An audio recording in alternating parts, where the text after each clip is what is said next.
안녕하세요, 여러분. 환영하고 축복합니다.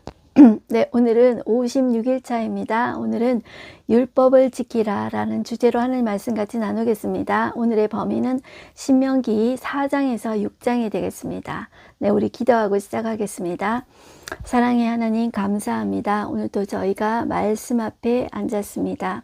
하나님, 모세는 이 신명기 설교를 마치고 나서 이제 죽게 됩니다. 모세는 죽기 전에 그 광야 2세대에게 꼭 해주고 싶은 그 말씀이 있었습니다. 지금까지 우리가 어떻게 살아왔지, 어떻게 하나님께서 우리를 인도해 주셨지, 그것을 꼭 광야 2세대에게 말해주고 싶었습니다. 하나님, 죽기 전에 말하는 모세의 유언이라고 생각하고 그 모세의 그 광야 2세대를 향한 그 간절한 마음이 느껴지기를 원합니다. 우리의 심정이 모세의 마음을 깨닫기를 원하며 그 모세의 마음을 통한 그 하나님의 마음 또한 느껴지기를 원합니다. 성령 하나님, 이 시간에도 주장하시고 다스리시옵소서. 예수님의 이름으로 기도드렸습니다. 아멘. 네, 우리 이제 리딩 가이드 보겠습니다. 자, 우리 지난 시간에 이제 모세는 과거사 정리를 했습니다. 우리 이렇게 왔지, 이렇게 왔지, 이렇게 이제 과거에 있던 이야기들을 했습니다. 이제 모세의 심정을 우리가 장착하고 이제 오늘 말씀을 이제 들으시면 좋겠습니다. 네, 이제 모세는 본격적으로 설교를 시작합니다. 네, 오늘 핵심은 거의 10계명을 이제 반복을 합니다. 10계명을 주신 호렙산을 회고합니다. 호렙산은 제가 지난 시간에 말씀드린 것처럼 신의 산을 호렙산이라고 합니다. 자, 이제 가나안에 들어가서 꼭 붙들고 있어야 할 가장 중요한 원리라고 이제 그 모세는 생각하는 거죠. 그렇기 때문에 그 말씀을 또 강조하는 것입니다. 율법을 지키며 복이라고 설교합니다. 가나안에 들어가서 살아가야 할 광야 2세대에게 주는 요점 정리, 고별 설교 원고라고 생각하면서 읽읍시다. 네, 그런 마음으로 여러분들 보시면 되겠고요. 오늘 가이드맵을 보시면, 자, 이제 시내산에서 모세가 시내산 언약 받고 법 받고 이제 상막 받죠. 자, 그 출애굽기 때 있었던 그것을 생각해 보세요. 떠올리고, 지금 이스라엘 백성 어디 있냐면 모압 평지에 와 있습니다. 모압 평지에서 바로 이제 가나안 땅 들어가기 전에 신명기가 이제 발생하게 되는데, 내가 지금 모압 평지에 와 있는 광야 2세대다 이렇게 생각하고 여러분들 말씀 들으시면 좋겠습니다. 네, 오늘 말씀 한번 볼게요. 자, 이제 본문으로 들어가서요. 자, 4장에 보시면 지켜야 할 하나님의 규례들이 대해서 나오죠. 1절 보시면 이스라엘아, 이제 내가 너희에게 가르치는 규례와 법도를 듣고 준행하라. 그리하면 너희가 살 것이요 너희 조상의 하나님 여호와께서 너희에게 주시는 땅에 들어가서 그것을 얻게 되리라. 이렇게 이야기합니다. 내가 너희에게 명령하는 말을 너희는 가감하지 말고 내가 너희에게 내리는 너희 하나님 여호와의 명령을 지키라. 자, 그러면서 무엇을 또 이야기하냐면 3절 여호와께서 바알보올의 일로 말미암아 행하신 바를 너희가 눈으로 보았거니와 바알보올을 따르는 모든 사람을 너희 하나님 여호와께서 너희 가운데서 멸망시키셨으되 오직 너희 하나님 여호와께 붙어 떠나지 않은 너희는 오늘까지 다 생존하였느니라. 이렇게 이야기하시죠. 자, 우리가 바알보올 사건을 발람이 넣어준 그 꾀로 말미암아 그 바알보올 사건에 일어났다 그랬잖아요. 자, 거기에서 앞으로 들어가서 살 가나안 땅도 그렇다. 그래서 예방접종 맞았다고 했잖아요. 자, 너희들 그때 예방접종 정말 했었지? 그거 꼭 기억해야 돼. 너희들 가나안 땅에 들어가서도 만약에 그렇게 한다면 멸망하는 거야. 이렇게 이제 말씀하신다는 거죠. 또다시 말씀하십니다. 네, 6절 보겠습니다. 6절 너희는 지켜 행하라. 이것이 여러 민족 앞에서 너희의 지혜요 너희의 지식이라. 그들이 이 모든 규례를 듣고 이르기를 이 큰 나라 사람은 과연 지혜와 지식이 있는 백성이로다 하리라. 자, 여러분들 이스라엘 백성이 이스라엘이 제가 땅덩어리가 우리나라 강원도 정도밖에 안 된다 그랬잖아요. 국민도 우리나라 직할시 인구 정도밖에 안 된다 그랬잖아요. 그런데 그 나라가 얼마나 큰 나라겠습니까? 여기 큰 나라라고 이야기하는 것은 영향력이 이제 크다는 거죠. 다윗과 솔로몬 때에 가장 큰 나라가 되지 않았습니까? 그것은 땅덩어리가 큰 것이 아니라 영향력이 컸다. 이제 이 말이죠. 자, 지혜와 지식이 있는 백성이로다. 다 와서 이 나라를 보고 야 진짜 감탄한다는 거죠. 솔로몬 왕 때 그렇지 않았습니까? 자, 이것을 다른 말로 모델 국가라고 합니다. 하나님께서는 이 하나님의 나라의 유형 국가로 이스라엘을 세우셨습니다. 이 나라가 모델 국가로 이제 다른 나라 사람들이 와서 어떻게 이 나라가 이렇게 잘 되지 했을 때 이 나라는 하나님의 나라라는 거죠. 자, 인간의 왕이 없는데 하나님의 법으로 자, 율법을 주시지 않았습니까? 십계명으로 시작되는 율법을 주셨습니다. 그 율법대로 했더니 인간이 다스리는 나라가 아니어도 인간 왕이 없어도 잘 되더라. 이것을 그 다른 나라 사람들이 보고 와서 보라는 거죠. 자, 그것이 하나님의 뜻이었습니다. 그렇게 하나님의 나라를 세웠다는 거죠. 그렇기 때문에 왕 대신에 중요한 것이 무엇입니까? 법이었죠. 자, 그래서 자, 어디를 보시냐면 7절. 우리 하나님 여호와께서 우리가 그에게 기도할 때마다 우리에게 가까이 하신 것 같이 그 신이 가까이 함을 얻은 큰 나라가 어디 있느냐? 오늘 내가 너희에게 선포하는 이 율법과 같이 그 규례와 법도가 공의로운 큰 나라가 어디 있느냐? 이렇게 이야기하죠. 자, 9절. 오직 너는 스스로 상가며 내 마음을 힘써 지키라. 그리하여 내가 눈으로 본 그 일을 잊어버리지 말라. 내가 생존하는 날 동안에 그 일들이 내 마음에서 떠나지 않도록 조심하라. 너는 그 일들을 내 아들들과 내 손자들에게 알게 하라. 이렇게 이야기하죠. 내가 호렙산에서 내 하나님 여호와 앞에 섰던 날에 여호와께서 내게 이르시기를 나에게 백성을 모으라, 백성 모으라 하면서 하시는 말씀이 뭐냐면 이제 십계명 주실 거예요. 자, 이제 13절로 가십니다. 13절. 여호와께서 그의 언약을 너희에게 반포하시고 너희에게 지키라 명령하셨으니, 자, 이것이 뭐냐면 곧 십계명이라는 거죠. 자, 이것은 두 돌판에 친히 쓰신 것이라 그때 여호와께서 내게 명령하사 너희에게 규례와 법도를 교훈하게 하셨나니 이는 너희가 거기로 건너가 받을 땅이 어디죠? 이제 가나안 땅에서 행하게 하려 하심이라. 그래서 하나님께서 이 법을 주셨다는 거죠. 십계명이 가장 이제 중요한 그들의 법입니다. 이것만 잘 지켜도 이 나라가 인간 왕이 없어도 잘 되어져 가는 이상적인 나라가 되어 갈 것이다. 이렇게 하나님께서 이제 말씀하신 거죠. 자, 그래서 자, 첫 번째가 우상을 만들어 섬기지 말라였습니다. 우리가 지난 시간에도 이 우상에 대해서 이야기를 했는데요. 자, 16절 한번 보실까요? 이 우상에 대한 것입니다. 자, 그리하여 스스로 부패하여 자기를 위해 어떤 형상대로든지 우상을 새겨 만들지 말라. 제가 지난번에 우상을 만드는 목적이 자기를 위하여라고 말씀드렸습니다. 그래서 자기를 위하여 형상을 만드는데 남자의 형상이든지 여자의 형상이든지 땅 위에 있던 어떤 짐승의 형상이든지 하늘을 나는 날개 가진 어떤 새의 형상이든지 땅 위에 기는 어떤 곤충의 형상이든지 땅 아래 물속에 있는 어떤 어족의 형상이든지 만들지 말라. 하나님께서 이제 처음에 이제 그걸 이야기하신 거예요. 자, 그래서 이제 오늘 말씀은 어려운 것이 없습니다. 왜냐하면 출애굽기와 레위기에 했던 반복되는 말씀이다. 이렇게 생각해 주시고, 우리 출애굽기 때 십계명법 받았지 않습니까? 자, 그것의 반복이라고 생각하시고 쭉 여러분들 이제 읽어 보시면 이제 됩니다. 어려운 것이 없습니다. 자, 쭉 와서 여러분들 어디로 오시냐면 39절로 오십니다. 39절. 그런즉 너는 오늘 위로 하늘에나 아래로 땅에 오직 여호와는 하나님이시오 다른 신이 없는 줄을 알아 명심하고 오늘 내가 네게 명령하는 여호와의 규례와 명령을 지키라. 너와 내 후손이 복을 받아 내 하나님 여호와께서 내게 주시는 땅에서 한없이 오래 살리라. 네, 한없이 오래 살리라. 이것이 옛날에 고대에서는 이 장수가 가장 큰 복종의 이제 하나였습니다. 그래서 너희 법을 내 마음에 새겨라. 이렇게 이야기하시죠. 이야기하시면서 그 다음에 나오는 주제가 뭐냐 하면 요단강 동쪽의 도피성에서 이야기합니다. 자, 그래서 이제 41절 보시면 그때 모세가 요단 이쪽은 동편을 말합니다. 해 돋는 쪽에서 세 성읍을 구별하였으니, 그래서 도피성은 자, 요단 동편에 3개, 서편에 3개, 그래서 총 6개가 있었지 않습니까? 자, 이것은 이 도피성은 앞으로 오실 도피성 대신 예수 그리스도 그분을 의미한다고 했습니다. 그래서 42절 보시면 이는 과거에 원한 없이 부재 중에 살인한 자가 그곳으로 도피하게 하기 위함이며 그중 한 성읍으로 도피한 자가 그의 생명을 보존하게 하기 위함이라 이렇게 이야기하죠. 자, 그래서 쭉 보시면 됩니다. 그리고 이제 모세가 선포한 율법에 대해서 나오죠. 자, 이것도 또한 출애굽기에 나오는 내용이 이제 반복이 됩니다. 5장에 오시면 이제 십계명 내용이 구체적으로 나오게 되겠죠. 5장 2절을 한번 보겠습니다.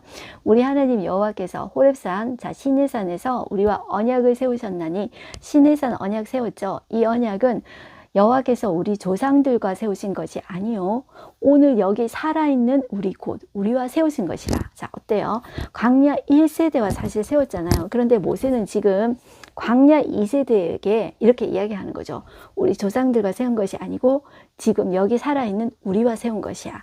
이것이 지금 오늘날 나에게도 그렇게 말씀하시는 거라. 이렇게 여러분들 십계명뿐만 아니라 하나님의 말씀이 지금 여기 살아있는 나와 세우신 것이라 이렇게 좀 받아들이시면 좋을 것 같습니다. 자, 그리고 6절 한번 보실까요? 나는 너를 애굽 땅 종되었던 집에서 인도하여 낸 내 하나님 여호와라 이렇게 이야기하시죠. 자, 제가 출애굽기 할 때 이런 말씀을 했습니다. 시작할 때 출애굽기는 하나님께서 구원 이야기를 쓰시는 것인데 그것을 이제 어떤 사전적인 용어로 구원이라 이런 것이야. 그리고 사전에 나오는 백과사전에 나오는 용어로 구원이라는 것을 정의해서 말하는 것이 아니라 그 구원이라는 것을 겪게 하시는 거예요. 내 인생의 스토리로 겪게 하시는 거예요. 그래서 하나님은 그 사람들의 출애굽기, 구원 이야기를 쓰실 뿐만 아니라 오늘 또 하나님은 나의 삶에서 구원의 이야기, 출애굽기를 쓰고 계신다. 그런 말씀을 했던 거 기억나시죠? 자, 그 말씀을 떠올리시면서 출애굽기 때 했던 십계명의 말씀을 말씀하십니다. 그래서 첫 번째 7절 보시면 나 외에는 다른 신들을 내게 두지 말라 말지니라. 이게 이제 1계명이죠. 그리고 2계명이 8절에 너는 자기를 위하여 새긴 우상. 자, 우상을 이야기할 때 또 나옵니다. 자기를 위하여 새긴 우상 만들지 말고 위로 하늘에 있는 것이나 아래로 땅에 있는 것이나 땅 위 물속에 있는 것에 어떤 형상도 만들지 말며 그것들에게 절하지 말고 그것들을 섬기지 말라. 나의 하나님 여호와는 질투하는 하나님인즉 나를 미워하는 자의 죄를 갚되 아버지로부터 아들에게로 3, 4대까지 이르게 하거니와 나를 사랑하고 내 계명을 지키는 자에게는 1000대까지 은혜를 베푸느니라. 자, 이게 우상 만들지 말라는 거잖아요. 그런데 여러분들 천주교에서는 십계명이 천주교도 십계명이 있습니다. 그런데 이 2계명을 삭제했습니다. 왜냐하면 천주교에서는 여러 가지 성상을 세우잖아요. 그리고 마리아 앞에서 여러분들 기도하잖아요. 그래서 예수님의 어머니 마리아에게 기도하면 더 기도를 잘 들어준다. 마리아를 숭배하는 것이 아니다. 그렇게 말을 하지만 사실 그들은 그 마리아 성상을 만들어 놓고 거기서 기도하잖아요. 그리고 성상들에게 기도하잖아요. 자, 동방 종교에도 마찬가지입니다. 이제 그 하나님은 이런 우상을 만들지 말라고 했지만 그들은 그것이 우상이 아니라고 하지만 그들의 하는 행위를 보면 그것을 숭배하고 이제 성인 그러면서 사람을 숭배하는 것이 아닙니까? 자, 이것이 유대교에서는 원래 히브리어 성경에서는 이걸 십계명을 똑같이 지금 우리 기독교와 똑같습니다. 그런데 이 천주교에서는 이 계명을 우상 만들지 말라는 계명을 삭제했습니다. 네, 계속 보겠습니다. 자, 그러면 3계명이 뭐냐 하면 3절에 11절에 나오는 이제 너는 내 하나님 여호와 이름을 망령되이 일컫지 말라. 이게 3계명이죠. 그리고 이제 4계명은 12절에 나오는 안식일을 지켜 거룩하게 하라. 이렇게 쭉 나오는 거죠. 안식일에 대한 것이 쭉 나옵니다. 그 다음에 내 부모를 공경하라. 그게 이제 5계명이죠. 자, 그러면 내 생명이 길고 복을 누리리라 장수하리라 이렇게 나오죠. 17절에 보면 살인하지 말라. 이게 6계명이잖아요. 자, 7계명 간음하지 말라. 8절 도둑질하지 말라. 내 이웃에 대하여 거짓 증거하지 말지니라. 자, 그 다음에 제일 끝에 보시면 21절에 한번 보실게요. 내 이웃의 아내를 탐내지 말라. 내 이웃의 집이나 그의 밭이나 그의 남종이나 그의 여종이나 그의 소나 그의 낙이나 내 이웃의 모든 소유를 탐내지 말지니라. 제가 아까 천주교는 우리하고 십계명이 좀 다르다 그랬죠. 자, 2계명 우상 만들지 말라 그거 빼고 삭제했다 그랬잖아요. 그리고 천주교는 우리가 말하는 십계명을 2개로 나눕니다. 2개로 나누어서 9계명이 남의 아내를 탐내지 말라. 그 다음에 마지막 계명이 남의 재물을 탐내지 말라. 이렇게 만들었습니다. 자, 그래서 이렇게 여러분들 우리가 교회 다녀서 이렇게 생각하시는 분들 계세요. 자, 천주교는 큰 집이고 우리는 작은 집이다. 그래서 우리가 천주교에서 나왔다. 이렇게 생각하시는데요. 천주교는 여러분들 정통에서 이렇게 변질되었습니다. 그래서 십계명도 이렇게 만들고 이제 천주교가 그 개신교가 언제 이렇게 나왔는지 여러분들 아시는지 모르겠습니다. 이제 그 성당 있잖아요. 성당 그거 만들기 위해서 면제부를 판 거 아시죠? 자, 그래서 이 면제부를 이제 사면은 너희들이 제사함을 받는다. 이렇게 했잖아요. 자, 이런 거 하고 이제 십계명 같은 거 이렇게 만들고 자기 맘대로 말씀을 이렇게 이제 그 하지 않습니까? 그리고 교황의 권위를 성경의 권위 위에 둡니다. 자, 이것이 천주교와 우리 기독교하고 다른 것입니다. 그래서 우리가 큰 집에서 나온 것이 아니라 자, 우리는 계속 이제 그 하나님 말씀을 쭉 이어서 왔는 것입니다. 그리고 천주교가 오다가 이제 변질되어진 거죠. 그래서 개신교가 나온 것입니다. 자, 그리고 나서 나오는 주제가 여호와의 음성 듣기를 두려워하다. 이렇게 나오죠. 여호와의 음성을 듣기를 두려워했어요. 직접 이렇게 듣는 것을 두려워해서 그래서 26절에 보시면 우리는 하나님 말씀 직접 듣지 않을래요. 이렇게 하면서 26절에 보면 이렇게 말을 합니다. 육신을 가진 자로서 우리처럼 살아계신 하나님의 음성이 불 가운데에서 바람을 듣고 생존한 자가 누구니까? 27절 당신은 모세 보고 이야기하는 거예요. 모세 당신은 가까이 나아가서 우리 하나님 여호와께서 하시는 말씀을 다 듣고 우리 하나님 여호와께서 당신에게 이르시는 것을 다 우리에게 전하소서 우리가 듣고 행하겠나이다 하였느니라. 왜? 두려워서. 자, 우리가 하나님의 음성을 직접 듣고 하나님을 보면 우리가 죽을 것 같아요. 우리는 두려워요. 큰 불이 나와서 우리를 삼킬 거예요. 우리는 죽을 거예요. 그러니까 당신이 대신 음성을 듣고 우리한테 자, 전달해 주세요. 그러면 우리가 듣고 행하겠나이다. 이렇게 말했죠. 그렇지만 그게 이때뿐이잖아요. 늘 하나님께서 모세를 통해서 말하면 늘 원망하고 불평한 것이 그들이었잖아요. 자, 이렇게 이제 여러분들 보시면 됩니다. 반복이기 때문에 신명기는 어렵지 않습니다. 그 다음에 6장 오시면 여호와의 명령과 규례와 법도에 대해서 나오죠. 그래서 6장 4절 한번 보시겠습니다. 들으라 이스라엘아 들으라. 우리 하나님 여호와는 오직 유일한 여호와시니 너는 마음을 다하고 뜻을 다하고 힘을 다하여 내 하나님 여호와를 사랑하라. 그렇게 말을 하죠. 자, 이것을 쉐마라고 하는데 여러분들 들어보셨죠? 쉐마에서는 자, 이 들으라부터 먼저 나옵니다. 이스라엘아부터 먼저 나오는 것이 아니라 들으라 이것을 강조합니다. 들으라 이스라엘아. 그러면서 쭉 나오면서 자, 신명기 6장 4절에서 이 9절까지를 쉐마 말씀이라고 하면서 이 사람들은 아침마다 이것을 외우면서 마치 우리가 하는 신앙 고백처럼 이렇게 하는 것입니다. 그래서 우리 6절을 한번 보겠습니다. 오늘 내가 내게 명하는 이 말씀을 너는 마음에 새기고 내 자녀에게 부지런히 가르치며 집에 앉았을 때든지 길을 갈 때든지 누워있을 때든지 일어날 때이든지 이 말씀을 강론할 것이며 너는 또 그것을 내 손목에 메어 기호를 삼으며 내 미간에 붙여 표로 삼고 또 내 집 문설주와 바깥문에 기록할지니라. 자, 이렇게 말씀을 사랑하고 따르는 거죠. 이것이 복이라는 것입니다. 그리고 그 다음 나오는 것이 불순종에 대한 경고죠. 자, 이것도 여러분들 이제 들어보시면 됩니다. 이것도 이제 반복이기 때문에 쭉 했던 말씀입니다. 자, 그리고 우리는 24절을 보겠습니다. 24절 여호와께서 우리에게 이 모든 규례를 지키라 명령하셨으니 이는 우리가 우리 하나님 여호와를 경외하며 항상 복을 누리게 하기 위함이시며. 자, 이 복과 저주의 말씀을 하는 것도 뭐라 그랬죠? 항상 복을 누리게 하기 위하심이다. 하나님의 마음이 그 본심이십니다. 또 여호와께서 우리를 오늘과 같이 살게 하려 하심이라. 죽이려고 하는 것이 아니라 살게 하려 하심이라는 거죠. 우리가 그 명령하신 대로 이 모든 명령을 우리 하나님 여호와 앞에서 삼가 지키면 그것이 곧 우리의 의로움이니라 할지니라. 네, 이것이 의로움이고 거룩함이라는 거죠. 자, 이렇게 여러분들 보시면 되고요. 오늘 말씀은 이렇게 이제 끝이 납니다. 오늘 하루 한 절 말씀 보겠습니다. 오늘 내가 너희에게 선포하는 이 율법과 같이 그 규례와 법도가 공의로운 큰 나라가 어디 있느냐. 자, 이 말씀을 지킬 때 이것이 복이 되고, 이 하나님의 나라가 인간의 왕이 없어도 큰 나라, 공의로운 하나님의 나라가 된다는 거죠. 그 나라가 이상적인 국가가 되고 사람들이 다 보러 와서 자, 그 이스라엘 나라를 보고 정말로 이제 감탄한다는 거죠. 자, 오늘의 인사이트 보겠습니다. 많은 나라들이 영토가 큰 나라, 부유한 나라, 국방이 강한 나라, 인구가 많은 나라를 부러워합니다. 그렇지 않습니까, 여러분들? 우리나라도 지금 인구의 절벽 시대, 인구가 줄어가고 있다. 나라가 소멸될지 모른다. 그러니 많이 나아라. 이런 이야기 엄청 많이 듣지 않았습니까? 그런 나라를 부러워하잖아요. 이제 부자인 나라, 국방이 강한 나라 부러워하잖아요. 자, 그러나 하나님께서 말씀하신 큰 나라는 다른 나라입니다.